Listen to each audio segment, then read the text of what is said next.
session. So I'll say again, my name is Rachel. I'm from Caregivers Israel Association, and I'm very happy to be here. I'm very happy to see you all. And as I say, you can invite more friends. We are usually here with hundreds of care workers.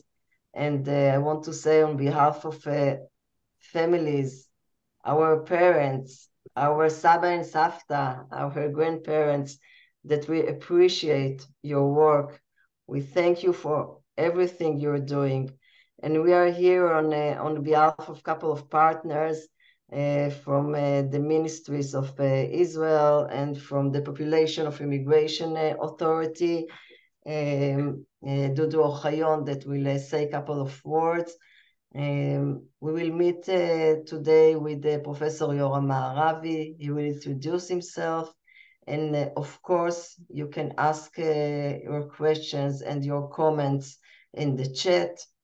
And I hope we will have a nice and quiet evening during this session. Dudu, do you want to say a couple of words? Later. Okay, so we'll start immediately.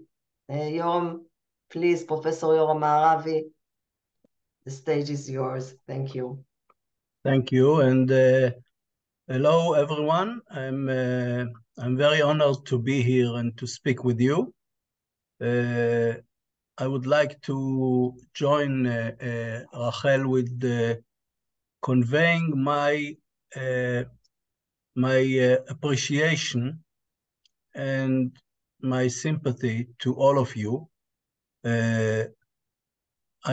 I'm not sure that I can imagine the difficulties that you are facing living in a foreign country, away from your families and home, and in such hard times. When it's hard for us, I can imagine it's much harder for you. And yet I am so much in awe, and I'm so inspired by all the stories of bravery and the devotion that I've seen during this the atrocities that took place on October 7th. And I think that many people in Israel feel the same as I do, that we really appreciate, after seeing all these things, that you have become part of our family. So as much as I love my family, I would like to send my love to you too. So I was asked to speak about the challenges that we are facing in such times as we are in with old people. And I will start by introducing myself. My name is Yoram Ma'aravi. I'm professor of geriatrics. And I work in Hadassah Hospital in Jerusalem. And also I'm in charge of the rehabilitation in the clinic of Clalit, Kupat Cholim Clalit in Jerusalem. And I have 4 specialties in medicine: internal medicine, endocrinology and metabolism, geriatrics, and rehabilitation. But most of my professional life, my career, is devoted for the last 30 years to old people. And that's what I want to talk to you about. Now, I know that all of us, not just you, all of us in Israel at these times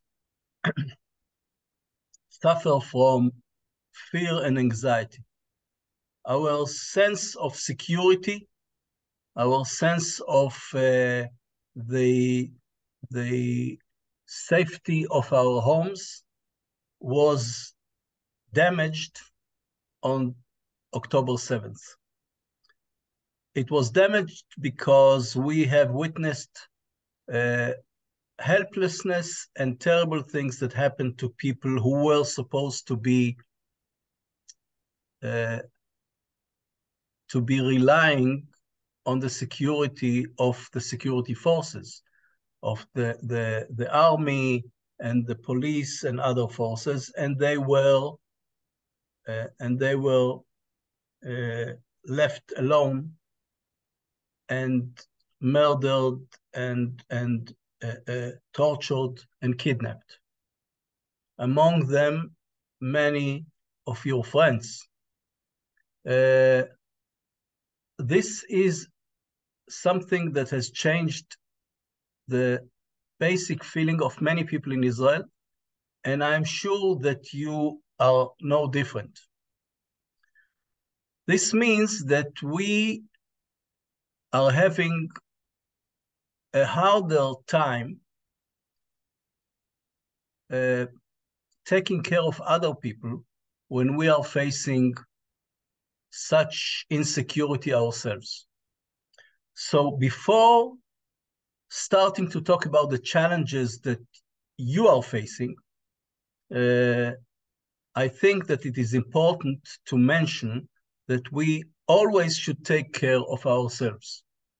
You know that when you're aboard an airplane on the way to fly somewhere, the stewardess are showing you what happens when there is an emergency and the life-saving masks, oxygen masks fall down, and they say that you should first take care of yourself and only then take care of your children. So we must be sure to take care of ourselves to be able to take care of other people. And I'm not an expert on everything. So I think that whatever comes to mind, whatever you find helps you be stronger and being able to take care of yourself before taking care of others, you should do it. Some people find strength in meeting friends. Some people find strength in doing yoga or mindfulness. Some people find strength in listening to music. You should find whatever gives you strength, but it is very important not to deny yourself the ability to take your shields and be stronger.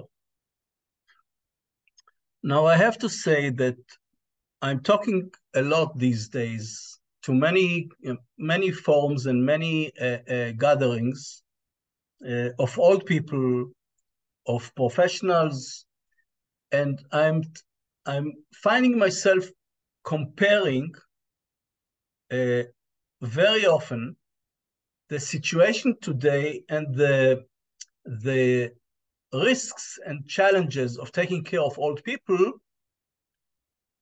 to our experience that we have gone through the Corona period, the COVID period, which is relatively fresh in our memory. We had a long period of isolating old people,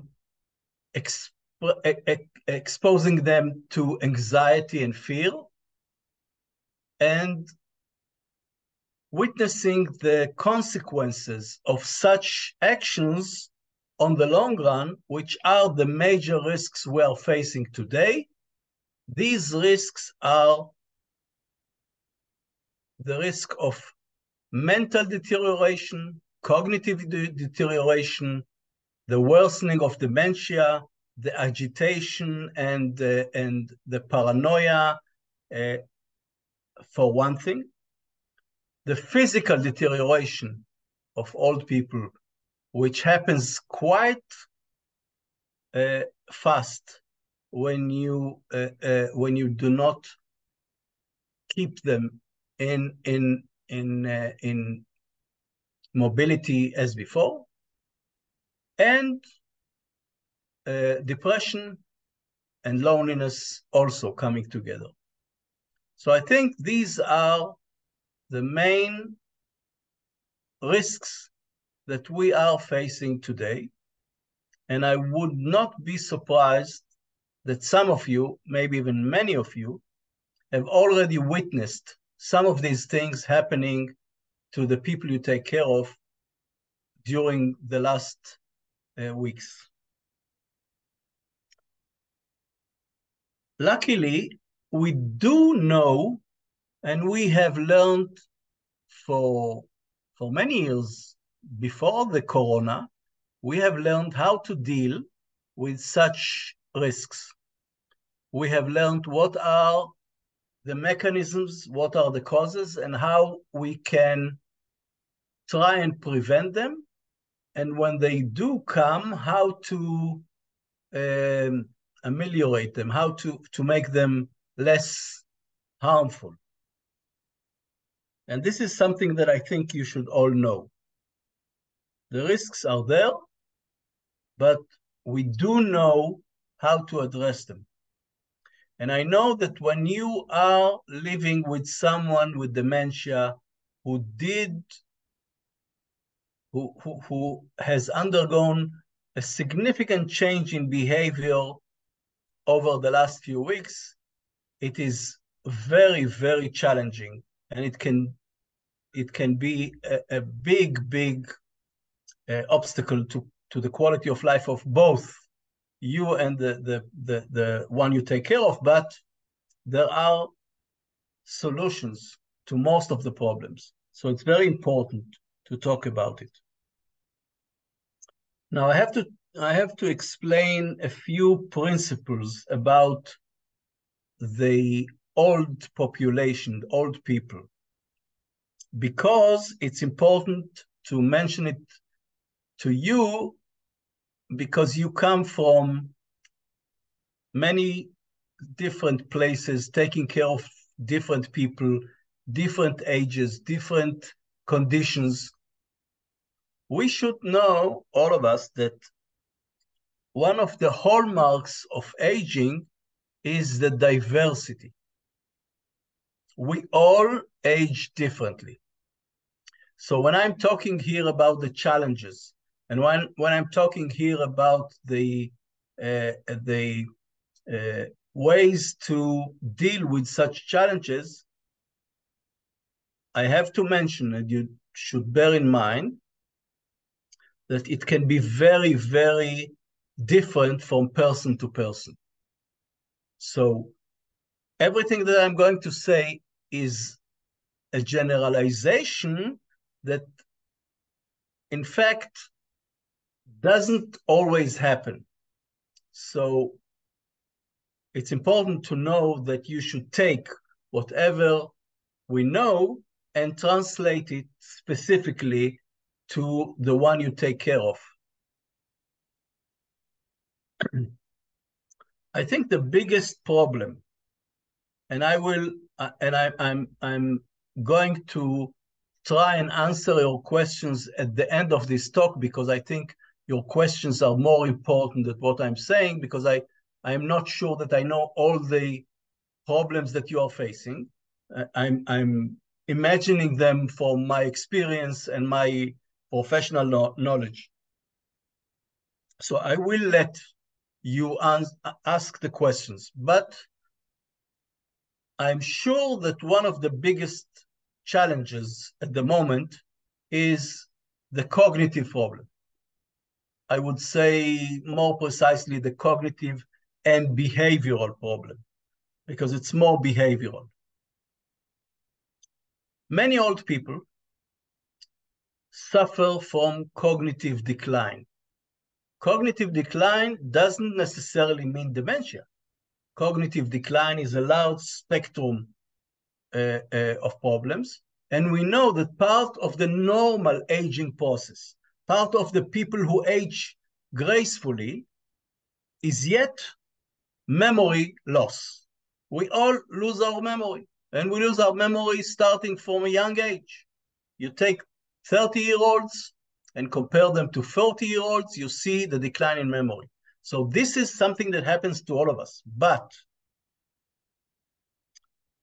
people who already suffer from dementia, or people who have gone to the pre-dementia stage that is called mild cognitive impairment, that are before dementia, they are at the highest risk of deteriorating in times like the times we're in them now. We know that in order to preserve our sharpness, our cognitive abilities, and to prevent dementia, we need a few very important conditions. We need to be mobile, to be moving around. We need to be stimulated. We need to be connected to other people. We need to get out of the house. We need to eat properly. And all these things are not happening optimally during these times.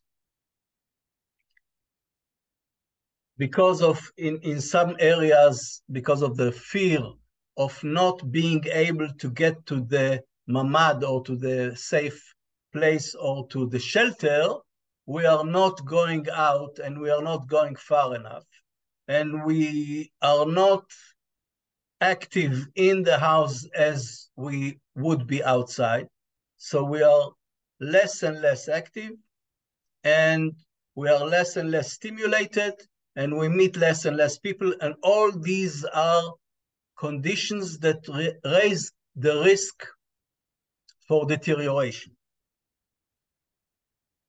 This is why we have seen it during the corona, and we are seeing it now. This is why there is a big surge of cognitive problems, new people with dementia, people who had mild dementia who deteriorated, and this is something that is very widespread. Now, the problem is not the title of dementia. The problem is, in essence, the change in behavior, because we know that the major risk of dementia is the behavioral problems. The behavioral problems is agitation, waking up at night every hour and not knowing where you are and trying to get out of bed and walk around, and you are afraid that they may fall and get hurt. The problem is that there are no behavioral controls, so there are no stopping of violent behavior or sexual behavior. Sometimes there is refusal to cooperate, refusal to take showers, refusal to eat, refusal to take the medicines. And these are things that even if you could manage them before, it's getting hard to manage them now because of it. And also, I have to mention, very often we see people who are being paranoid. They are blaming you of trying to hurt them, stealing from them, things that they didn't do before, and now during the change they started behaving like that. So all these things, agitation, wandering, paranoia, aggressive behavior, sexual behavior, all these are behavioral problems of dementia that can happen during a deterioration that is very common in such times. Now, it's very distressing to face such problems, but it does not have to be something that we raise our hands and say, well, we couldn't do anything. No, we can do.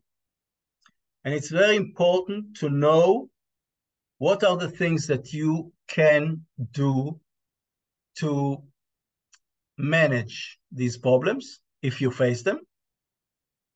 And also, I would like to refer you to places that you can read and get more information if you find it necessary, because most of the ways that are at your disposal to face such problems are non-medical and not pharmacological. These are things that you, by your behavior and or your action, can change the way people suffer and express themselves. So I would like to mention, maybe you do already know about this method of facing people with behavioral problems of dementia, the method called validation, okay? Validation is a very very known and studied method of dealing or responding or managing people's behavioral problem with dementia, and you should look it up in the internet. There are some books in Hebrew that are free to download, but if you prefer English or other languages, you should look it up in the internet. So this is the title of the method that was developed by a woman named Naomi Feil, and it has been found very helpful in dealing with the problems of with the behavioral problems. Let me try and see what we can do first to prevent it, second to deal with it. I told you that the risks of deterioration in dementia are the lack of mobility, the lack of cognitive stimulation, the lack of socialization or meeting with other people, the lack of getting out of the house, and the lack of proper eating.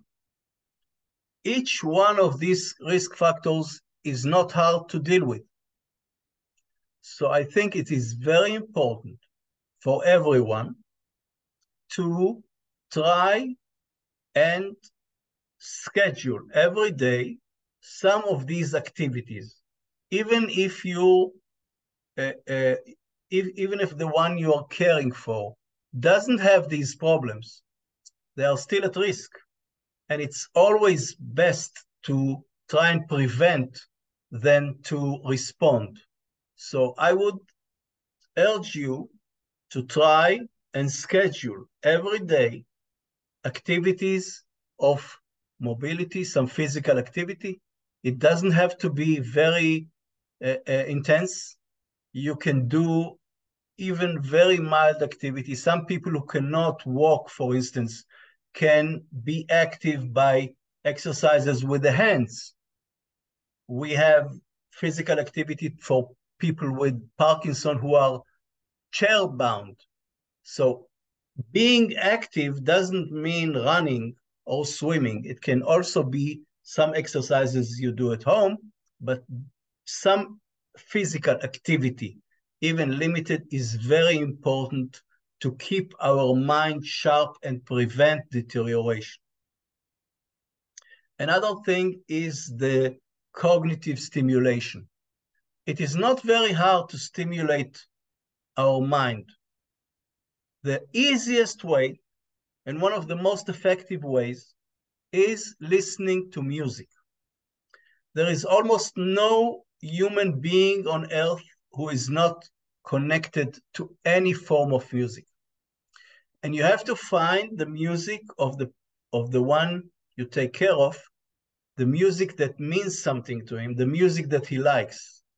If you don't know it from them, ask from the family, but the music that they like and the music that is embedded in their deepest memory, in the deepest parts of the brain, is something that will bring them to life,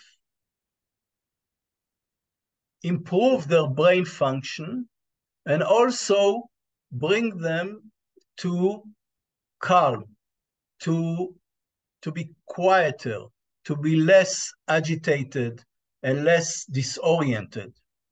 So music is very important. There are studies showing that 15 minutes of listening to personal music daily is enough to stimulate our brain.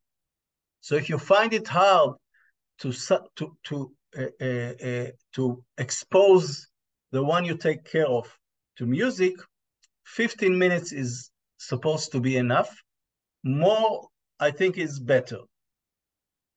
This is one kind of mental stimulation that is available, easy, and very effective.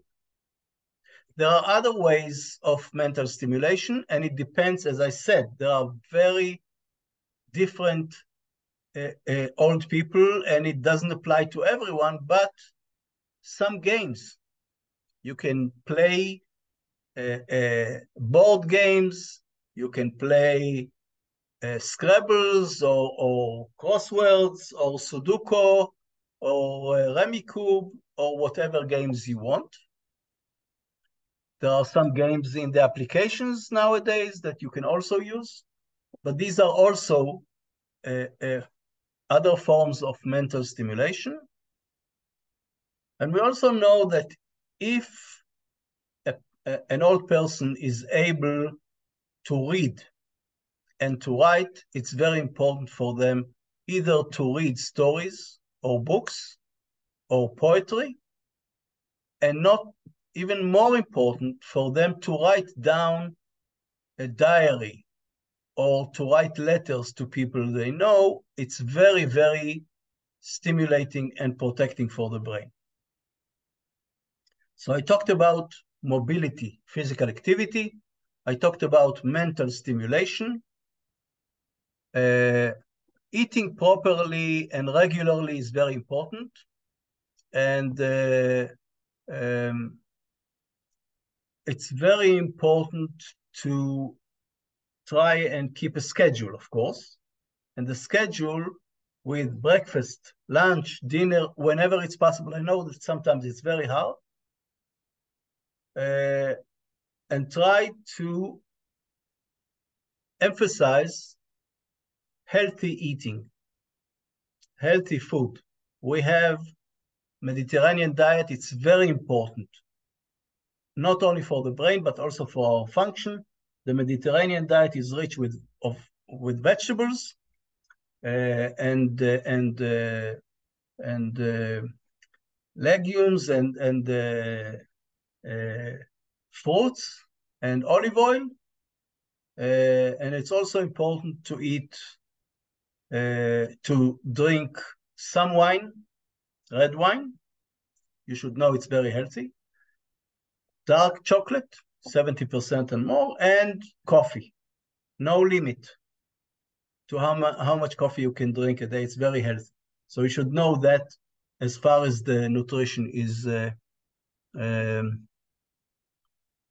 concerned. We talked about physical activity, mental stimulation, nutrition. Going out and meeting people is very important. I know sometimes it's a challenge. We are getting, especially in the south and center of Israel, less and less rockets.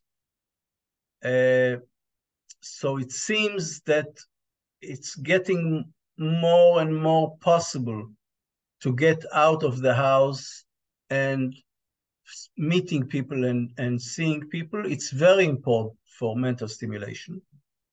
And meeting people,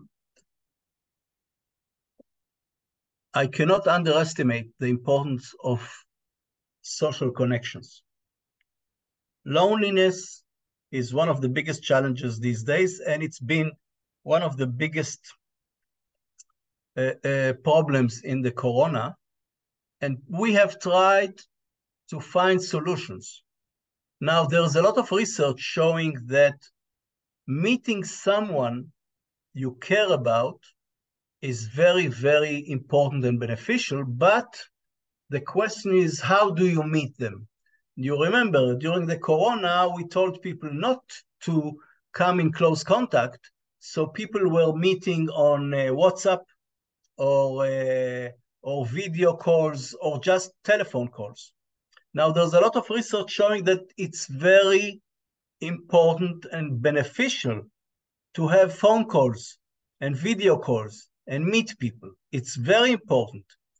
But the research also shows that it's much more important and much more beneficial to meet people in person, to see them in your eyes, to touch them, to hug them. So if it's possible to arrange the meetings, and now we are not afraid of the COVID or corona, and it's easier than before, meeting someone in person is something that we should make an effort for. So this is talking about the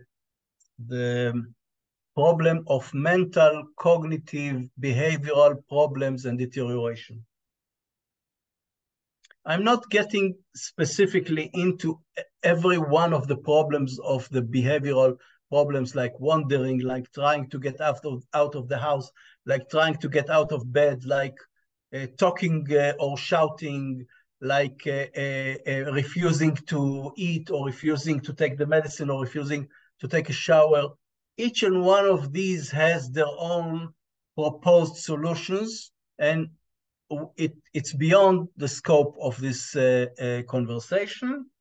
I think finding the resources of the validation will answer many of your questions. Each and one of the situation I've talked about, you can find the solutions in the validation. There are many solutions. For instance, you have a problem that the Savta you are taking care of tries to get in the middle of the night and get out of the house. And already twice or three times, police brought her back home and you almost lost her. For instance, there is a small solution, putting a mirror on the door. Not locking the door, but putting a mirror on the door. There are many studies showing that when they get to the door and they see themselves, they stop there. I'm not saying it's a solution for everything, but I'm just saying that there are solutions and you should check them out and see how they help. The other major problem that we are facing now is that people are losing their strength and their function. In a way, it's very similar to the cognitive problem, the physical problem. Someone who could walk outside the house with a walker for 1 kilometer is getting harder and harder to do it. Sometimes you can see that they used to get out from the sofa, up from the sofa, and now it's harder for them and you have to help them. And someone that you could help getting out of bed just by yourself, suddenly you cannot help them and you need a manoff. All these things happen in times like this, as in the corona times, also because of a combination of risk factors. And these risk factors are very similar to the risk factors I've talked before. The lack of exercise, the lack of stimulation, and the lack of connectedness. It's the same as I suggested before.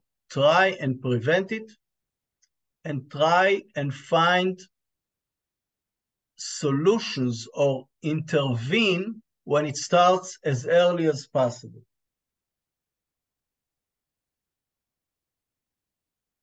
Now, there are some resources that theoretically are at your disposal. If you're taking care of an old person, they are all insured by the Kupot Cholim, by the different sick funds like Klalit, Maccabi, Me'uchedet, Leumit. And they all have rehabilitation services coming home. So if you see that the one you're taking care of is starting to deteriorate, you can ask to contact the family physician and ask if they can send a physical therapist and or an occupational therapist to help you preserve the function and prevent the deterioration. But you yourself can take action in the areas that I suggested. Some exercises at home, some mental stimulation, some social connection, and also getting out. Yoram, Can I stop you for a minute? Because there are three questions about coffee. So if you want to see them in the chat, or if you would like me to read them, so maybe, or you want to, to refer it later. I'll let me take just 5 more minutes to add some more and conclude, and then I'll answer all the questions.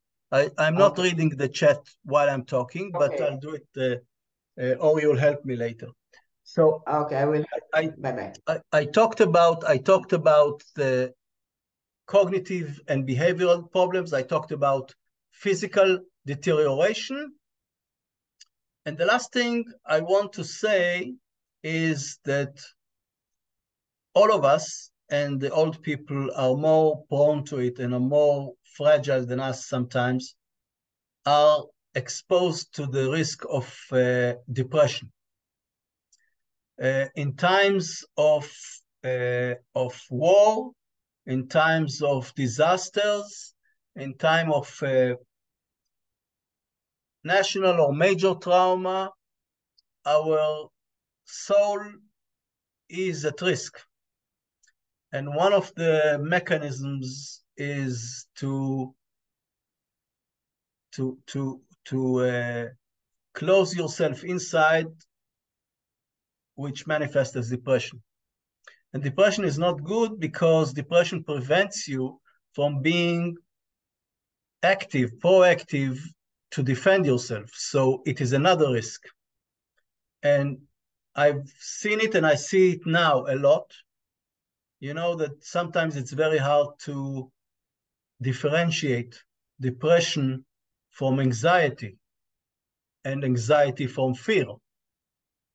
These three are intermingled, and it's very hard to diagnose them or realize them, especially in people with cognitive problems and dementia, because the expression, the way to diagnose them is much complicated because it's not the usual way.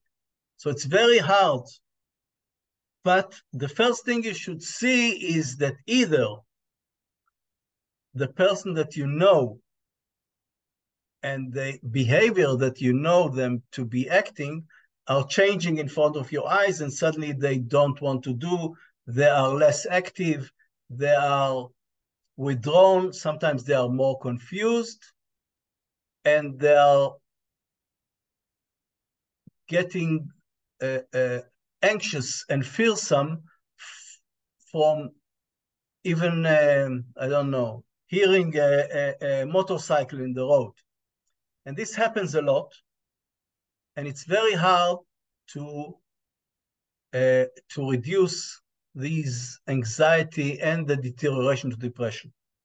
Again, it is possible. It is possible to prevent it. It is possible to reduce it. And again, it has to do with how we shield ourselves from these risks. The first thing you should do, and try and do it because it's not easy, is to reduce the exposure to news. You can tell them, I know everyone in Israel is connected to the news like an infusion through the vein. You cannot detach yourself from the news. You have to sit all day long across the television, and it's a disaster because on the television, there are many people who don't know anything they are saying, and you don't know who to believe to, and you're 1 minute you're hopeful, and the next minute you are sure that we are going to lose the country. So stop them watching television and news, and if it's hard, tell them the doctor said, Professor Maravi told us that there is a prescription. You have to watch news 15 minutes twice a day. That's it. No more news. You will be amazed how much anxiety and depression it reduces. Second thing I told you before is a schedule. You know, every day is the same. There is less fear. I'm getting up in the morning, we are having the breakfast, then we are having some exercise, we'll go outside, we'll go to the coffee shop, we'll have a coffee and cake and come back, and then you'll go to nap and so forth. Okay? So it's very important to make some form of stability in your life and to reduce the exposure to anxiety and unknown world outside. I think that I will stop here because I do want to let you ask questions that maybe I didn't mention or I didn't even know that what you're facing. I hope that I was able to help you a little bit. This is what I see and experience in the old people that I meet, and I meet many, and the people who take care of them. So thank you very much for your patience, and I will gladly answer the questions. Coffee. So coffee, I think that I will read it for you, okay? It's Okay. There are 3 questions. No limited drinking coffee is not is it not a disinformation? What particular coffee is healthy? And then it was a long say about coffee. You mentioned about the no limit coffee. We all know that coffee makes old persons dehydrated.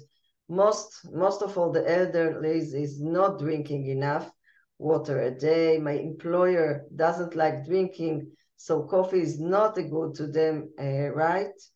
Question mark. My employer doesn't even drink a liter of water a day. That makes her having UTI always. Sometimes it's difficult for us, the caregivers, because we are helping and they are not cooperating. So I think this is one big. Okay, so let me tell you that all we have learned about coffee is relatively new. The last 5 or 10 years. Took a long time to get enough research and data to know, because we used to think that coffee is dangerous because coffee is increasing the blood pressure and it can cause you heart problems, and people were advised to avoid coffee if they have vascular problems. But then the last 5 or 10 years, we have experienced very large studies of 100,000 people being followed up for 10 or 15 years, and they have been published during the last 5 or 10 years, and they have shown us the opposite. Even if you have vascular problems and blood pressure, people who drink coffee live more years than people who do not drink coffee when you compare all the other elements. Now, these studies have shown that it doesn't matter which type of coffee. You can drink espresso, cappuccino, Nescafe, Turkish coffee. You can even drink Starbucks, that I don't think is for me is considered coffee. Everything is the same and healthy. No study has shown an upper limit. I can tell you that since I'm relying on studies and research, I'm drinking about 10 cups of espresso a day, okay? And even this is not considered a lot, according to the studies. Now, as far as drinking coffee causing you dehydration, not necessarily true. It's true that coffee is a diuretic.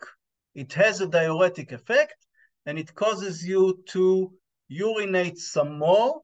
But at the same time, if you drink large cups of coffee, not espresso, the large cups of coffee has lots of fluids inside. So you can balance. At the long term, even if you're concerned with dehydration, coffee improves your life, improves your cognition, adds years to life, and is healthy. So you should try and convince the families that this is healthy. And if they do not believe, you let them, encourage them to look up Professor Ma'aravi lectures in the internet on aging, and they will probably find me talking about coffee. Okay. So I will proceed. Another question is, or statement is, because of the current situation, more focus and prioritization should be given to caregivers who work near the Gaza border and now have been evacuated to other places along with their employers. They're facing more problems. Before you answer it, I will just say, and I replied to this chat, that tomorrow at 8 o'clock we have a special webinar for caregivers to evacuate from their homes. So you are invited to join us. But if Yoram wants to say something about it, of course, and I will look for the other comments. I can only sympathize and say what I think, but I'm not here on an official status as a representative of the state of Israel or a representative of the corporates who are your employers. These times are very challenging. I'm not trying to evade the problem that is a real problem. But I just came back from Yam HaMelach that I visited. I met a group of old people. I'm going around meeting old people and trying to stimulate them and to tell them about aging and making them interested in getting out of the situation. But many of them told me that they have been evacuated with their metaplim, with their caregivers, and they are now living 3 people in one room in a hotel in Yam HaMelach. And I know it's inhuman, and I know it's a problem. And I know that some people stayed near Gaza and did not go away and have not been evacuated. And I know that there are many challenges. At the moment, there are, I think, 150,000 people who have been evacuated from their homes. So this country hasn't faced such magnitude of a civilian problem before, and it's a big problem. I also heard that many caregivers have moved away and are looking for new people to take care of somewhere far, like in Jerusalem or in other places. All of these things I know and I experience. And I think that the only answer I can give you is that I am optimistic. We are facing a challenge, but we are dealing with it at the moment. And the IDF is fighting inside Gaza, and the missiles are getting less and less sent to Israel, and plans to start rebuilding the areas that have been destroyed are taking place. So it's a terrible time at the moment, but I think that looking ahead, we are going to get back, rebuild our lives, and live there. So if I can tell you let's pray something, for it. Yeah. I know it's hard, but try and take a deep breath, clench your teeth, and hope that it will be short as possible. Let's pray together. I will first and foremost, I thank you for this very informative lecture and training from a geriatric doctor from Israel. Knowing that we are intentional workers, please, can we request at least a certificate of attendance for these seminars? It's not a question for you, Professor Maravi, but I'm saying that it's a good idea, and I think that we will check it out. This can help us in training records for future purposes and references. Thank you for this offer, and I think that we will speak about it with our partners, and this is a good idea. And I'm hereby on record volunteering to give at least 2 more lectures to every metapel or metapelet that wants to hear and get a certificate from the Caregivers Israel. If you arrange it, I will come voluntarily. Wow. So thank you in advance. Here, Dudu is, everybody's clapping. Thank you very much. So I'm proceeding. Good evening, everyone. Thank you for this opportunity. It's my pleasure to be here in this meeting. What you are discussing right now is a big help for me and us all now. So thank you, Yoram. Now, it's a long story, so let's try to read it. My employer and me spends most of our time outside every day. In fact, our walking steps reaches from 10,000 to 20,000 steps per day or more. But my problem is, even at night until midnight, she doesn't want to sleep, and she's asking me to go out. This occurs for almost 2 weeks. In fact, I already placed a table to block the door at right, and I sit up on top of it because I'm worried that I will not notice that she go out already without me knowing it. May I ask, what's the cause of it, and what is the best way that I would do to control it? Wow, it's a good question, huh? I'm not sure that I know the cause, but I understand that it's new and it wasn't before the last weeks. I would guess that it has to do with some anxiety, and sometimes the anxiety builds slowly and not immediately, so it could be an anxiety. I would not suggest blocking the door, and because it will cause more confusion, sometimes agitation. The best thing is not to block her, even though I know you are afraid that you will get out. I think the best way to approach it is to first, if it's possible, to talk about it, if she responds, and second, try and find ways to reduce the anxiety. Again, go to the internet, look for validation, and look in the validation on problems with sleep and problems with wandering, okay? You will find some options there that maybe you will try one or the other and see what helps.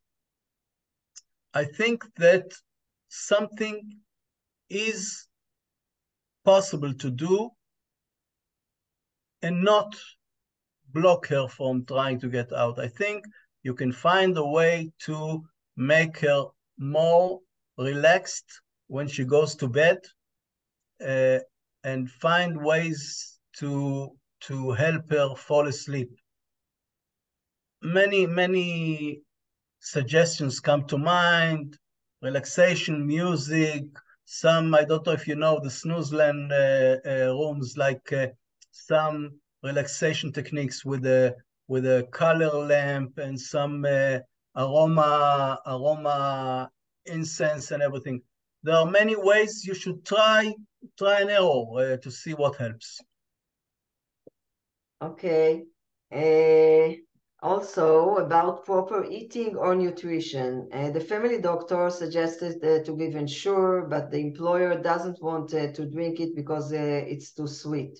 Very hard to feed the old person. We're doing everything, but they get angry with us.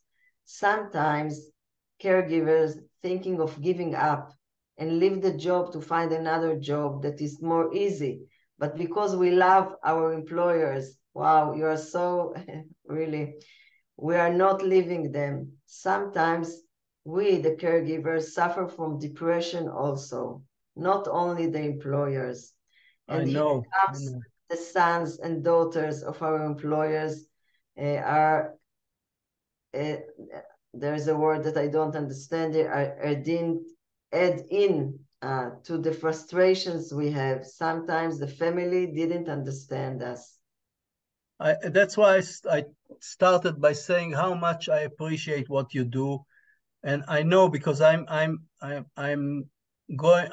taking care of old people, so I know many aspects of your living, and I know that many times you are more of a family to your employer than their own family, and I know that you take all the hardships on yourself, and the son comes to visit once a week and he doesn't know what you're going through during the nights and everything. I know all of this, and I really appreciate your humanity and your devotion to these people. Now, the question about eating, it's a challenge. There's no use trying to fight with people to convince them to eat the food that the doctor said. If they don't like this food, try to find something else. There are many formulas that are less sweet. You can take, instead of Ensure, you can take Osmolitor, you can take Candy Shake, you can take many ones. You can take them and mix them with some water so that they will be less sweet. Do improvise and try to see whatever convinces them to eat it. Try and find the things that they do like, even if it's only small amounts, but if it's something that they love, and even if it's not healthy. The doctor said, no sugar, and I give them some ice cream and they eat it, it's better than not eating anything at all. So you have to be, I know that the doctors can harass you, but I think that you are in a position that you want them to eat something nutritious and be healthy. You have to be flexible and find the things that they do like. And always remember, you will not succeed by forcing them, only by negotiating and finding the things that they like. And sometimes they don't like anything, but sometimes you will find something and you will succeed. Listen, we have many questions, more than 25, 28 new messages. And we have one more minute to our I have a suggestion, if it's okay by you. Okay.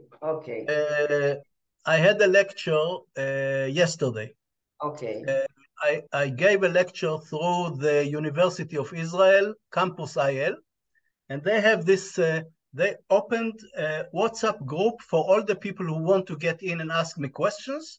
And I said, okay, and it will be for 2 weeks or something like that. If you want, I am willing to, if you open such a WhatsApp group, and everyone here who wants to get in, I will try and answer, not immediately, but I will try and answer your questions, and we will limit it for 2 weeks. You're more than it's more than kindness from your side.